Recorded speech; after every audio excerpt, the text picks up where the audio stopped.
ಒಂದ ತಿಂಗಳಿಗೆ ಒಂದನ ಬಗ್ಸ್ಯಾಳ ಒಂದ ತಿಂಗಳಿಗೆ ಒಂದನ ಬಗ್ಸ್ಯಾಳ ಈಗ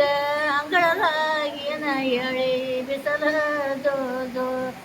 ಈಗ ಅಂಗಳದಾಗಿನ ಎಳಿ ಬಿಸಲ ದೋ ಎಡ ತಿಂಗಳಿಗೆ ಎಡನ ಬಗ್ಸ್ಯಾಳ ಎಡ ತಿಂಗಳಿಗೆ ಎಡನ ಬಗ್ಸ್ಯಾಳ ಈಗ ಎಡಲಿ ಹೊರದ ಎಳಿ ಉಣುಚೇದು ಈಗ ಎಡಲಿ ಹೊರದ ಎಳಿ ಉಣುಚೇದು ಮೂರ ತಿಂಗಳಿಗೆ ಮಟ ಹೋಗುದ್ರಿ ಅದು